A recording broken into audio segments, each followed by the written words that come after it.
Part 1 of my 1937 Voigtlander Bessa.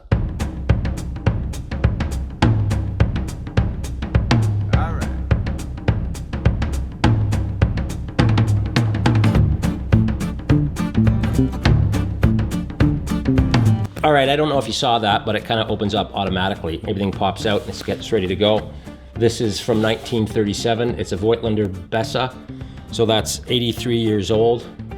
Pretty amazing, it still works. I do have some light leaks on it, but it's only kind of showed up in really bright days. I might just either tape it around here or actually fix it properly. Anyway, it works great, and I'll show you how it works. Anyway, there's a little button, and I'll show that to you here. Next, on the back, and you just push this button, and I'll get you guys some close-ups of this camera here in a sec, and everything pops out. This guy, the viewfinder pops up, the whole bit. The only thing you gotta make sure of is this arm locks, and it kind of clicks in like that, and you know it's locked. To unlock it, you just gotta push this lever in to fold it up. So that's it. There's your viewfinder. This guy shoots 6x9 medium format film. The file that you get out of that after scanning it is massive. It's huge, and I'll show that to you here shortly. It's also got a mask that goes up, and it gives you a 6, so it's 6 this way by 9 normally, but with that mask up, and you can shoot portrait if you'd like. So it's 6 by 4.5, so 6 high by 4.5, and you get more shots to a roll.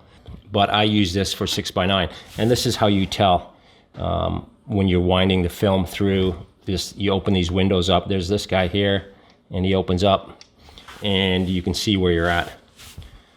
So that's that, and there's the viewfinder again. It snaps down, and the front of this has got a 105mm lens, or 10.5 cm, and it's a Skopar lens. It's a f3.5, which is pretty fast for back in the day. Again, this is 83 years old. Very, very crisp, very clean, awesome images out of this thing. And of course, it's all manual. 105mm lens, or 10.5 cm, as mentioned, but that translates into, if you're looking through your 35mm full frame camera, it's about a 55mm if you compare the two that way. But again, this is 6x9, so the sensor's huge. If you're looking at it, if you're thinking about a sensor, it's massive. So once you've lined up your subject with the viewfinder, I've shot this handheld, and you can do it. You just gotta, stop it down as much as possible so everything's in focus. And basically what you have here is your lens. You just turn it to the hash marks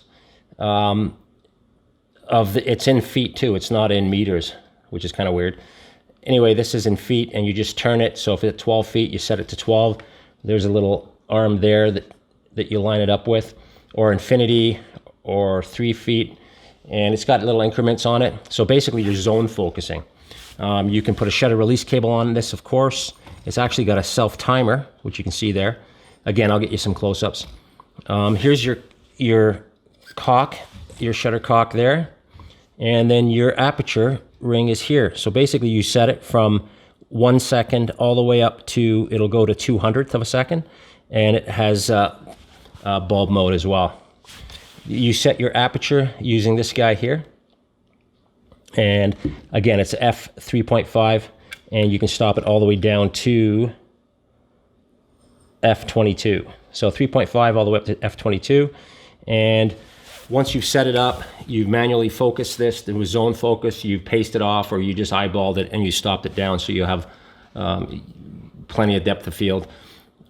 And basically you take a shot. So what you do is, here is a lever for handheld stuff, or even if it's on a tripod, and you just push it down, that's it. And it fires. And the bellows, this is clean. The bellows are clean. There's no holes in it. Obviously, if you did have a hole, you'd have light leaks and be a bit of an issue. But then again, this thing is 83 years old. Pretty amazing. So if you want to set this up, it's got a little arm here that pops out so that you can set it up in a portrait mode.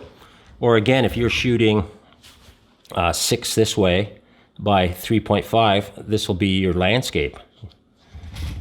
If you're setting it up this way, 6 by 4.5, this will be your landscape shot. So basically it's 6 wide by 4.3 high. So that's how you'd work it that way.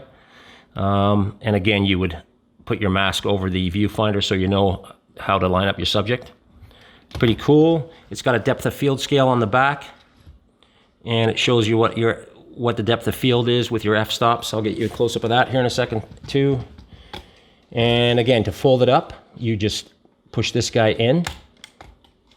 It pops it open, pops this arm, and it's spring-loaded, and it locks up. That's it. Here's your film winder. And again, it's all manually, and your spools, one spool's here, one spool's here.